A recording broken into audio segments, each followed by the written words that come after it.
Bom dia, pessoal. Muito bom dia a todos vocês, em cada cantinho desse Brasil. Meu amigo Frank, bom dia, meu irmão. Bom dia, galerinha. Vocês que já... Adri tá lá no Espírito Santo, querida Adri. Todos vocês que estão aí acordados, estão aí na batalha. Alguns com certeza já no trabalho, outros saindo de casa, outros simplesmente acordando, outros estudando desde cedo. É um prazer recebê-los nesse começo de dia, nessa manhã. Em alguns lugares do Brasil, 5h40 da manhã, em outros 6h40. Horário oficial agora são 7h40, né? Horário oficial de Brasília, aqui no Rio de Janeiro são 7h40 da manhã. Bom dia, professora Cláudia Molinaro, amada, tá aí na live. Galerinha, eu tenho gravação agora marcada para 8h30 da manhã e aproveitei, eu estava desde cedo aqui estudando, preparando o material para essas revisões aí finais da prova da OAB da primeira fase da semana que vem. E eu resolvi abrir esse Periscope rapidinho para a gente fazer uma live de meia horinha aqui. Eu quero avançar com vocês com as dicas de número 46 a 50 no direito tributário e no direito constitucional. Quem puder fazer isso aí que a professora Cláudia Molinaro fez, ó, convidar os seguidores, compartilhando a live, eu agradeço. Quem puder aí apertar o dedinho aí na tela, nesses 3 pontinhos, e compartilhar a transmissão, convidando seus amigos e seguidores, divulgando essa live. Eu agradeço a vocês. E eu vou começar sem mais delongas, tá? O tempo é curto. Então vamos bater um papo rápido em alguns assuntos de direito tributário e direito constitucional que caem nas provas. Quem estiver aí montando um caderno bacana, aproveita. Essa já é a dica 46. As dicas da 1 a 45 estão todas armazenadas aqui. Grande Chico, beleza, Chicão? Bom te ver. Então vamos lá. Dica 46, número par. A gente sabe que número par é direito tributário. Número ímpar é direito constitucional. Então vamos lá, direito tributário, dica 46, anote aí, imunidade tributária de impostos, do artigo 155, parágrafo 3º da Constituição. Imunidade tributária de impostos, do artigo 155, parágrafo 3º da Constituição. Um tema que vira e volta, aparece nas provas e a galera às vezes dá uma escorregada nessa questão porque tem algumas pegadinhas. Vamos lá, imunidade de impostos do artigo 155, parágrafo 3º da Constituição.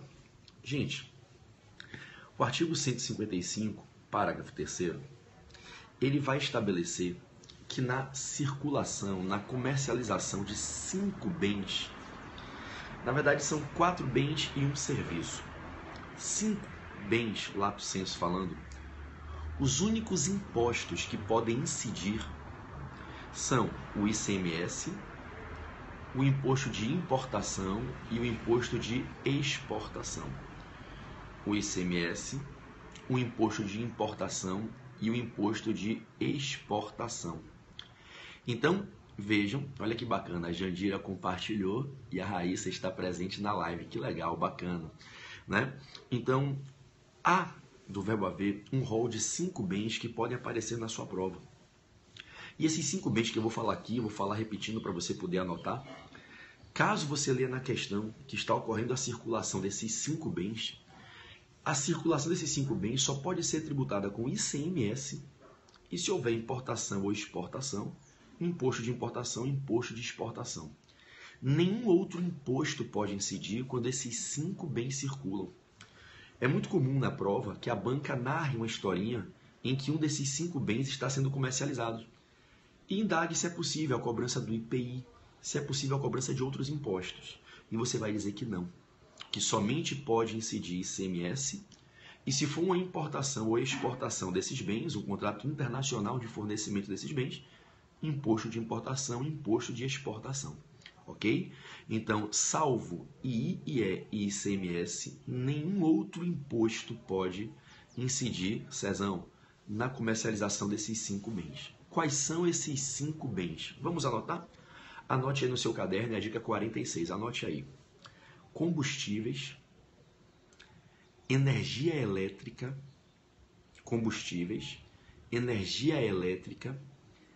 bens derivados de petróleo, quaisquer bens que sejam derivados de petróleo, combustíveis ou não, ok?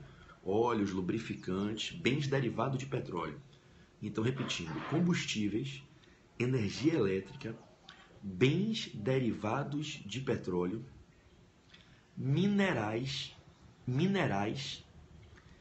e os serviços de telecomunicação.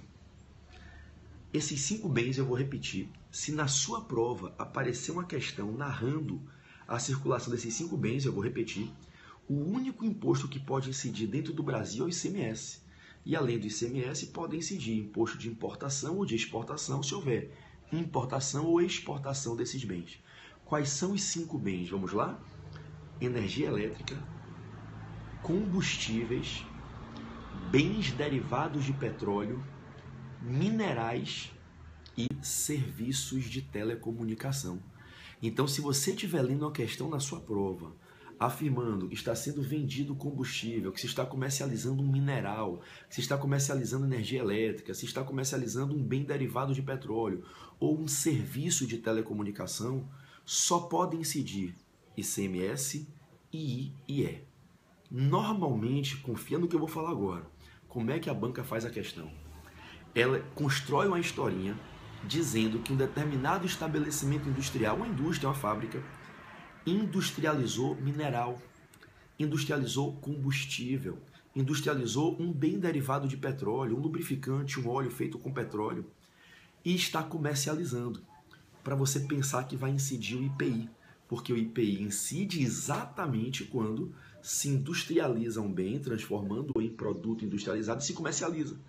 E você, a priori, vai ver no enunciado da questão a hipótese de incidência do IPI. E aí vai se indagar na questão quais são os impostos que incidem na comercialização desse mineral industrializado, desse combustível industrializado, desse bem derivado de petróleo industrializado, ok?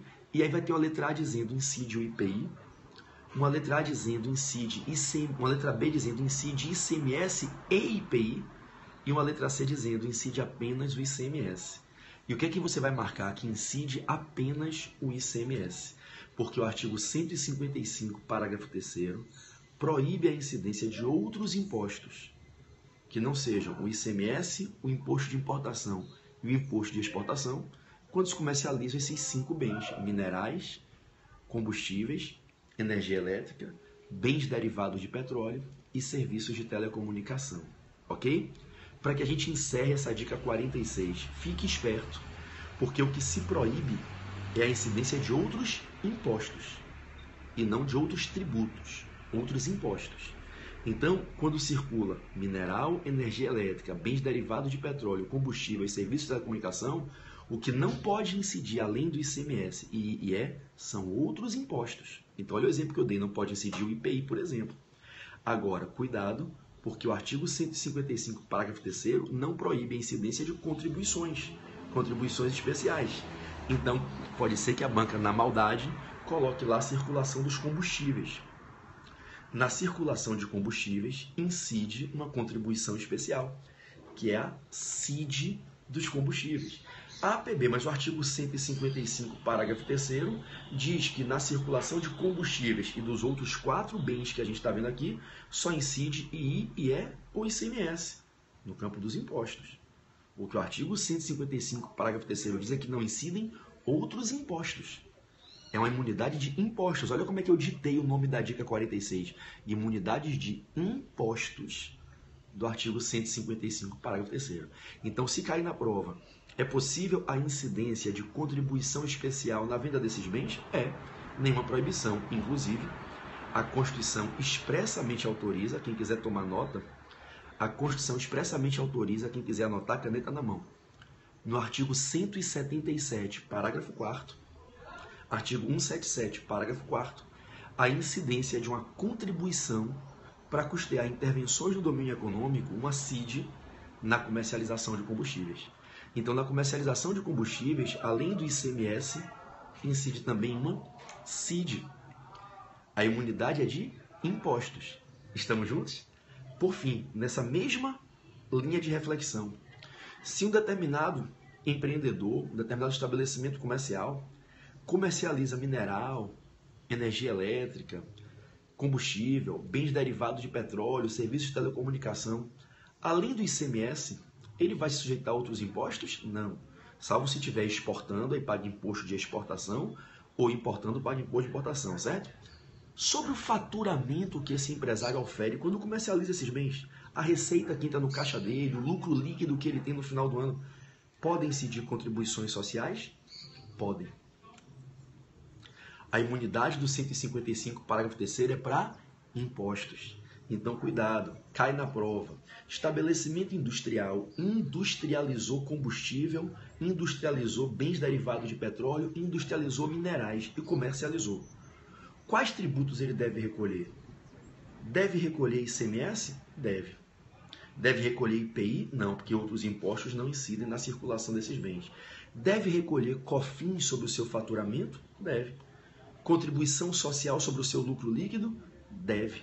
Entenderam? Então fique esperto para encerrar, porque a imunidade do 155, parágrafo 3º, não atinge as contribuições especiais, que podem incidir normalmente. Beleza? Vamos para o direito constitucional, dica 47 agora. Cara, já estou chegando a quase 50 dicas, hein? Quem tem esse caderno aí, caraca, hein? Essas 50 dicas aí só tem uma cascudo de prova. Você tem 50 dicas no caderno, de graça aqui no Periscope. Isso aqui vale mais do que qualquer aulão, qualquer revisão, né? Você já tem mais de 20 horas de aula minha aí. Vai que você chega na sua prova e fecha a sua prova inteira, isso garante tua aprovação, nego. Só com esses periscopes aqui, fenomenal. Já estamos chegando na dica 50, hein? Essa é a 47 agora, vamos lá. Princípio da subsidiariedade e cabimento da ADPF. Princípio da subsidiariedade e cabimento da ADPF, ok? Obrigado aí, Erozinha, por divulgar o Portal F3. Meu curso, né? Minha casa. Então, princípio da subsidiariedade e cabimento da ADPF. Vocês se lembram o que é a ADPF, não lembram? A ADPF é uma das 4 ações que impulsionam, lá no Supremo, o controle abstrato de constitucionalidade. A ADPF é uma das 4 ações que provocam o exercício do controle abstrato de constitucionalidade lá no STF. Lembram quais são as 4 ações? ADI, ADO, ADC e ADPF. ADI, ADO, ADC e ADPF. Concorda? Isso, grande Aguinaldo, Portal F3, nossa casa. A ADPF, ela significa o quê? Arguição de descumprimento de preceito fundamental. Uma arguição lá no Supremo que está vendo descumprimento a um preceito fundamental da Constituição. A ADPF é uma ação para que se venha a arguir o descumprimento de um preceito fundamental na Constituição, ok? A ADPF, como uma das ações que possibilitam um questionamento direto no Supremo, provocando o controle abstrato de constitucionalidade, ela não é cabível para questionar qualquer lei, qualquer ato normativo. O cabimento da ADPF é determinado por um princípio, que é o princípio da subsidiariedade. Aí você vai dizer, PB tem expressa previsão na lei ou isso é meramente um embasamento doutrinário? Já era um embasamento doutrinário, mas ganhou expressa previsão na lei que veio regular a ADPF, a Lei 9882 de 99.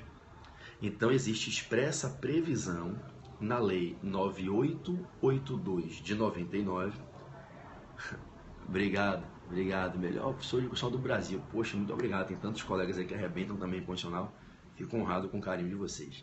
Então, lá na Lei 9882 de 99, a gente tem previsão expressa para que o cabimento da ADPF seja guiado por esse princípio, que é o princípio da subsidiariedade.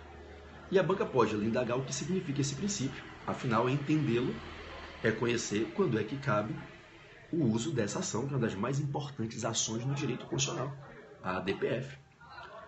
Esse princípio ensina que a ADPF só cabe nas hipóteses em que não cabe qualquer das demais ações de controle.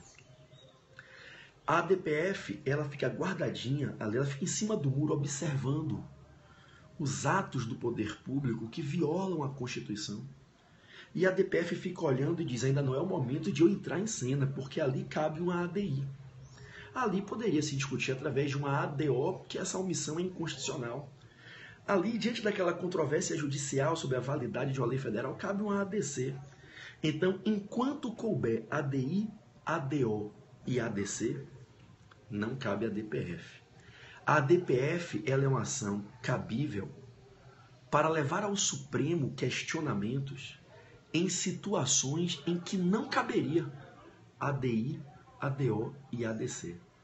Resumidamente, a DPF foi idealizada para suprir as lacunas em que ADI, ADO e ADC não servem para resolver o problema. Só cabe a DPF nas hipóteses em que não é cabível ADI, ADO e ADC. Por exemplo, se eu tenho uma lei municipal que é flagrantemente violadora da Constituição. Ô, Michele, muito obrigado pelo carinho, viu? Muito obrigado. Se eu tenho uma lei municipal feita aí no seu município, na Câmara de Vereadores do seu município, e essa lei municipal é flagrantemente inconstitucional, eu poderia provocar o controle abstrato no STF, para uma análise abstrata dessa lei, arguindo a inconstitucionalidade dessa lei, através de ADI, não.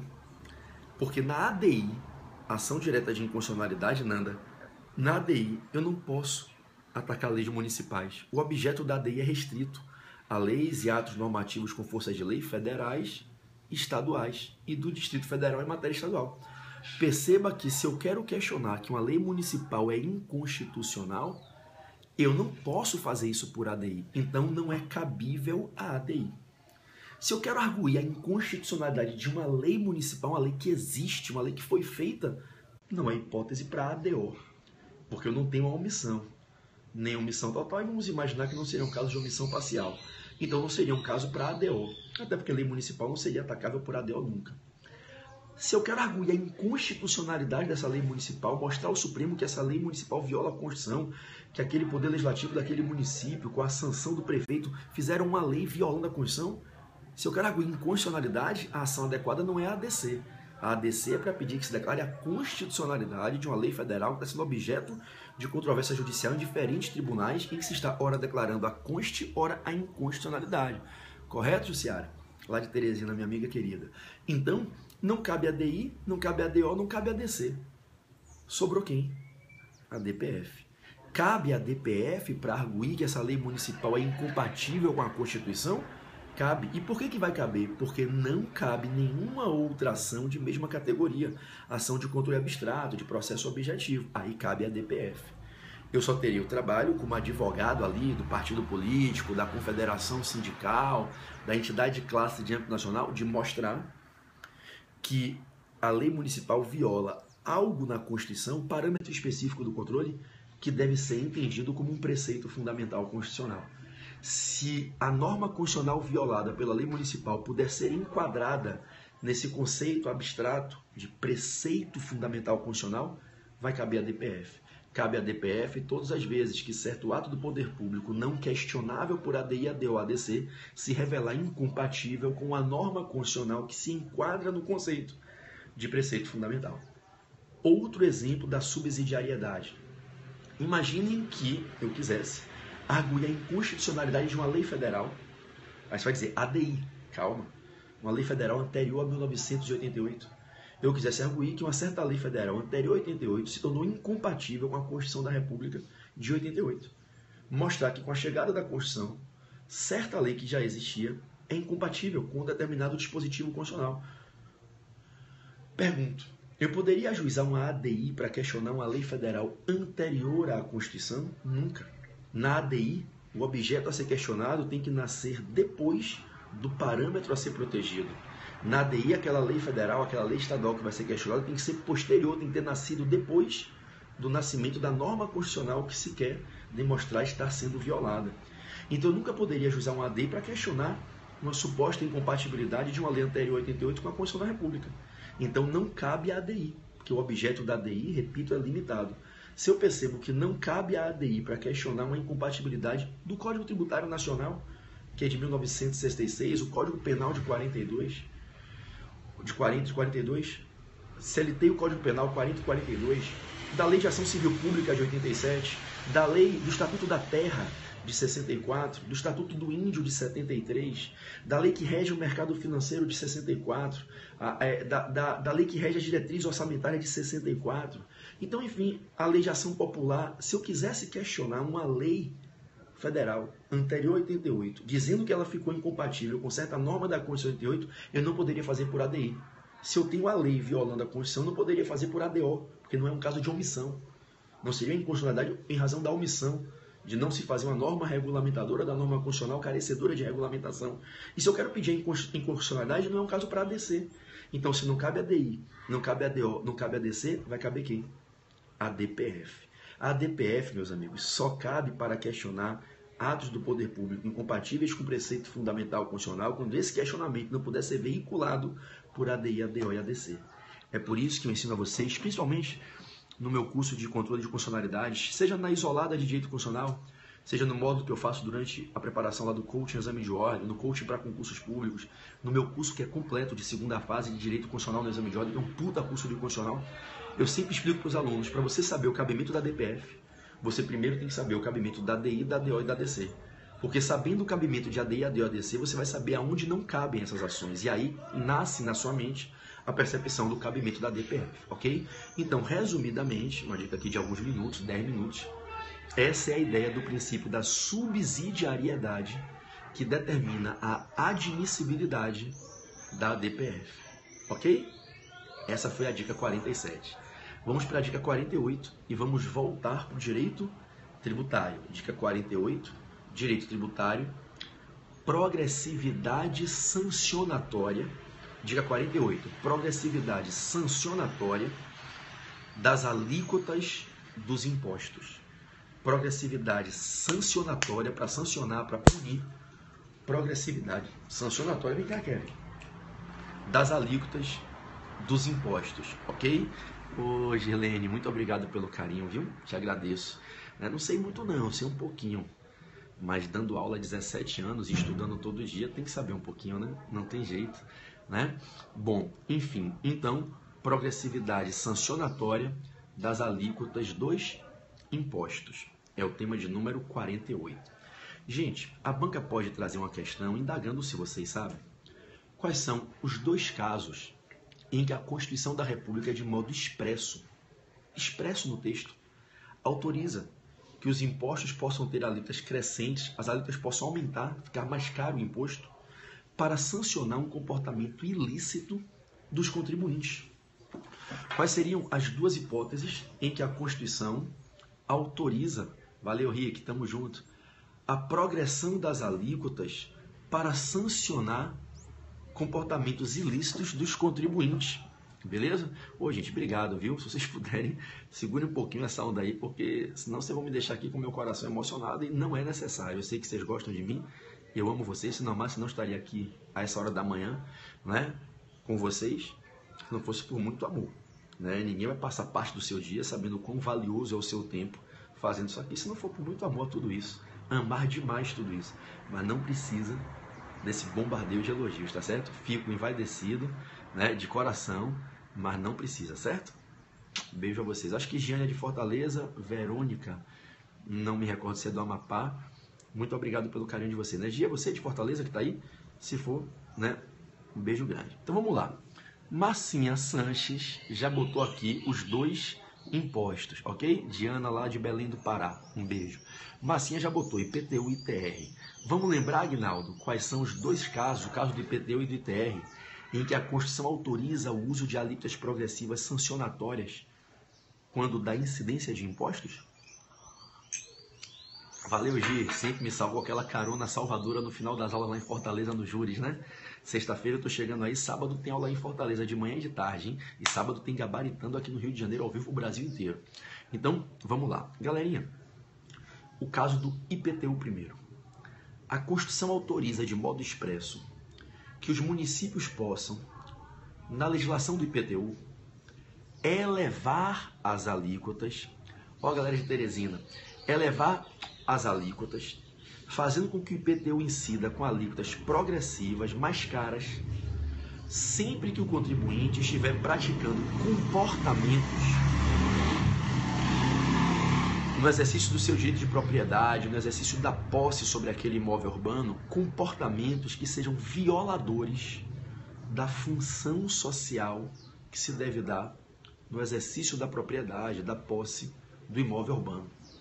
Quando um contribuinte exerce o seu direito de propriedade, de posse sobre o imóvel urbano, com comportamentos inadequados ao ponto de configurarem violações à função social da propriedade do imóvel urbano, esse contribuinte pode sim ser tributado com IPTU mais caro. A Constituição, vou dar o artigo, autoriza expressamente que possa o legislador municipal elevar as alíquotas, colocar uma alíquota maior para sancionar esse comportamento violador do dever de se empreender função social no exercício da propriedade ou posse do imóvel urbano. Na prática, para fins concretos, para vocês entenderem isso e não ficarem no campo da mera abstração, dar função social ao seu imóvel é usar o seu imóvel adequadamente. E o que é usar o seu imóvel adequadamente na prática? É ter posturas, comportamentos que respeitam as regras, os princípios fixados no plano diretor, quando o plano diretor define o que é função social. É uma lei municipal, é uma lei em cada município, a lei municipal que define o plano diretor, e o plano diretor é um instrumento básico da política urbana, uma lei municipal é feita para apresentar um plano com diretrizes de comportamentos que todo mundo tem que seguir para que haja o quê? O desenvolvimento sustentável daquela área urbana, daquela cidade. Se você exerce comportamentos possessórios, se você exerce comportamentos no exercício da sua propriedade que desobedecem às ordenações de postura, às ordens de postura do plano diretor, você está violando as ordenações de postura do plano diretor. E com isso você está violando a função social.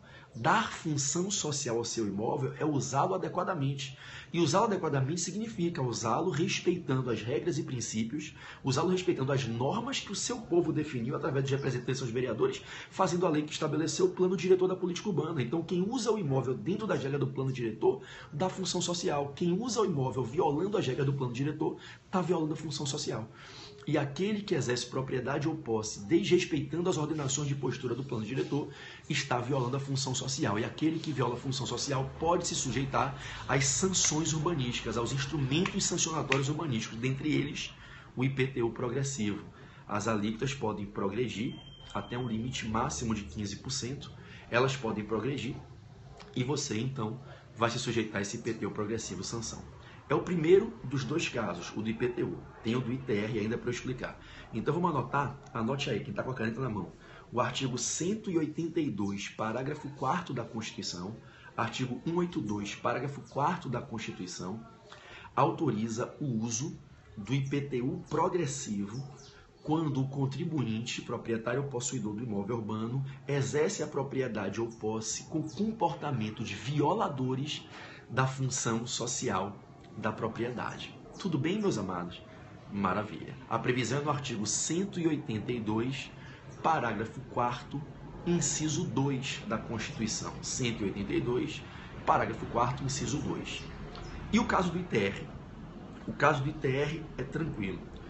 Pode se sujeitar ao ITR progressivo aquele proprietário ou possuidor do imóvel rural que não torna a terra produtiva. A improdutividade de uma terra rural é algo grave. O país precisa que as terras sejam exploradas de uma maneira que torne elas produtivas. A nossa indústria precisa de insumos, a nossa economia precisa da produção industrial. As necessidades básicas de sobrevivência da população, a nossa necessidade de sobrevivência depende de que as pessoas que têm terras, que têm área rural, explorem produtivamente. Você já pensou se um sheik multibilionário das Arábias chega aqui, comprar todas as terras rurais do Brasil e dizer, a partir de hoje ninguém mais planta aqui? Imagine, acabar trigo, acabar algodão, acabar soja. Se não tiver o trigo, você vai comer pão como? Não se planta mais nada, você vai comer vegetal, alface, salada como? Não se planta mais algodão, a indústria têxtil vai viver de quê para fazer camisa? Então entenda, quem tem terra rural tem que perceber que acima do seu interesse de individual, de escolher como quer usar a terra, existe mais do que um interesse, existe uma necessidade coletiva. Então todo aquele que tem imóvel rural tem que tornar a terra produtiva. Do contrário, não é digno de merecer a continuidade da propriedade rural. podendo inclusive se sujeitar à mais drástica das sanções, que é a desapropriação, por interesse social para fins de reforma agrária, para redistribuir a terra para quem quer tornar produtiva. Eu posso desapropriar propriedades improdutivas. Não é? Então, observe que se você não tornar a terra rural que você tem produtiva, uma das sanções previstas na Constituição em razão da improdutividade do imóvel rural é a alíquota crescente do ITR, o aumento do imposto para você sentir uma porrada mais ardida e aí de repente você cai em consciência e torna a terra produtiva. Perceberam? Então, anote aí, o artigo 153,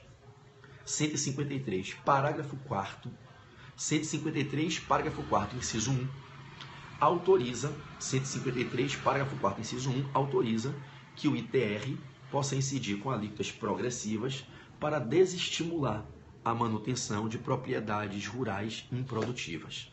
Artigo 153, parágrafo 4º, inciso 1, o ITR pode incidir com alíquotas progressivas, sancionatórias, para desestimular a manutenção de propriedades rurais improdutivas. Estamos juntos? Estamos juntos. Essa foi a dica de número 48. Vamos para os 5 minutos finais dessa live, ok? Tenho que acabar porque eu tenho gravação 8h30 ali no estúdio, tá? Então, vamos lá. Dica 49, direito constitucional. Dica 49, direito constitucional. Cabimento da reclamação constitucional. Cabimento da reclamação constitucional. E ó, galera que vai fazer a prova do AB agora e vai fazer a segunda fase inconstitucional, é uma peça fortíssima e cotadíssima para cair na prova de janeiro da segunda fase, viu? Vocês que escolheram aí a segunda fase do AB em Direito Constitucional, eu tenho certeza que vão fazer o curso da segunda fase comigo e com o Rafa, meu irmão, vão estudar por esse vadimeco aqui, que é o VAD da aprovação, o Rosinha, com todas as nossas remissões listas, tudo mastigadinho. A reclamação constitucional é uma peça que nunca caiu e ela está super em evidência, né? Até porque o CPC veio trazer um regulamento, um regramento especial para a figura da reclamação que não existia. Então, reclamação constitucional é uma ação. Tem uma controvérsia que parte da doutrina diz que não é uma ação, mas eu vou afirmar que o entendimento que é uma ação, porque é o majoritário. E não vai ser surpresa se na prova da segunda fase do próximo exame de ordem a peça processual for uma petição para se formalizar a apresentação, o ajuizamento da reclamação constitucional. O tema é cabimento da reclamação constitucional. Quando é que cabe essa figura? A reclamação constitucional. Bom, a Constituição em 2 artigos. Um é o que fixa a competência originária, as competências originárias do STF. O outro é o que fixa as competências originárias do STJ. A Constituição, lá nos artigos que cuidam das competências originárias do STF e do STJ, quem usa, fecha a prova, né, Agnaldo? A Constituição vai definir quando cabe uma reclamação constitucional para o STF, uma reclamação para o STJ. Existem 2 hipóteses de cabimento da reclamação, ok? Em 2 hipóteses, a Constituição ensina o cabimento da reclamação. Primeira delas, eu falo já já, segura um pouquinho, eu falo já já. Primeira delas, cabe reclamação para o STF ou para o STJ quando qualquer outro juiz ou tribunal, julgando causas, desrespeita a autoridade das decisões firmadas no STF e no STJ. De novo, qual é o primeiro caso previsto na Constituição da República para o cabimento da reclamação? No primeiro caso, você pode reclamar no STF ou reclamar no STJ, qualquer pessoa pode ajuizar uma reclamação no STF ou no STJ, reclamando que certo juiz, que certo tribunal, ao julgarem certa causa, estão indo contra, estão desrespeitando a autoridade das decisões, ora do STF, ora do STJ. A primeira hipótese de 2, em que se define o cabimento da reclamação constitucional é essa. Estou diante de um caso que no julgamento de certa causa, certo juiz ou tribunal estão desrespeitando a autoridade das decisões do STF ou do STJ. Nesse mesmo caso de desrespeito à autoridade das decisões do STF ou do STJ, no mesmo caso, o desrespeito pode ser por órgãos da administração pública. não necessariamente precisa ser, meu amigo